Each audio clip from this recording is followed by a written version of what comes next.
Earlier this year, I got a letter from a South Carolina woman named Ashley, who was expecting her third child. She was, in her words, extremely concerned about the Zika virus and what it might mean for other pregnant women like her. I understand that concern. As a father, Ashley's letter has stuck with me, and it's why we've been so focused on the threat of the Zika virus. So today I just want to take a few minutes to let you know what we've been doing in response and to talk about what more we can all do. Since late last year, when the most recent outbreak of Zika started popping up in other countries, federal agencies like the Center for Disease Control and Prevention have been preparing for it to arrive in the U.S. In February, more than 6 months ago, I asked Congress for the emergency resources that public health experts say we need to combat Zika. That includes things like mosquito control, tracking the spread of the virus, accelerating new diagnostic tests and vaccines, and monitoring women and babies with the virus.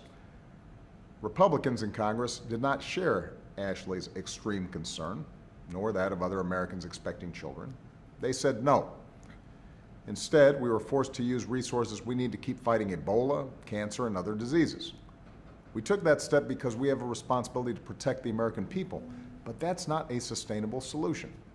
And Congress has been on a 7-week recess without doing anything to protect Americans from the Zika virus. So my administration's done what we can on our own. Our primary focus has been protecting pregnant women and families planning to have children. For months now, the CDC has been working closely with officials in Florida and other states. NIH and other agencies have moved aggressively to develop a vaccine. And we're working with the private sector to develop more options to test for and prevent infection.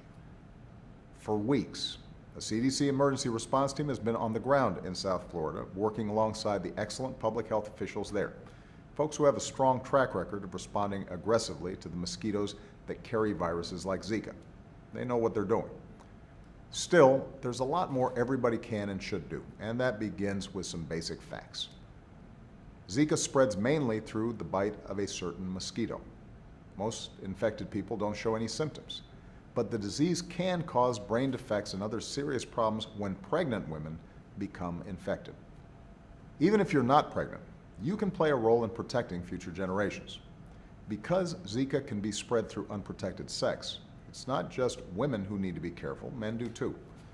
That includes using condoms properly. If you live in or travel to an area where Zika has been found, protect yourself against the mosquitoes that carry this disease. Use insect repellent and keep using it for a few weeks, even after you come home. Wear long sleeves and long pants to make bites less likely. Stay in places with air conditioning and window screens. If you can, get rid of standing water where mosquitoes breed. And to learn more about how to keep your family safe, just visit cdc.gov.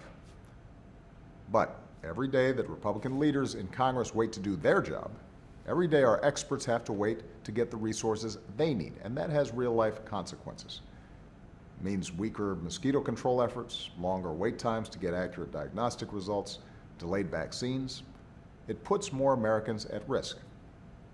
One Republican senator has said that there's no such thing as a Republican position on Zika or a Democratic position on Zika because these mosquitoes bite everyone. I agree, and we need more Republicans to act that way because this is more important than politics.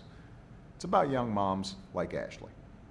Today, her new baby Savannah is healthy and happy, and that's got to be priority number one. That's why Republicans in Congress should treat Zika like the threat that it is and make this their first order of business when they come back to Washington after Labor Day. That means working in a bipartisan way to fully fund our Zika response. A fraction of the funding won't get the job done. You can't solve a fraction of a disease. Our experts know what they're doing, they just need the resources to do it. So, to all Americans out there, make your voices heard. And you should know that as long as I'm president, we're going to keep doing everything we can to slow the spread of this virus and put our children's futures first. Thanks, everybody.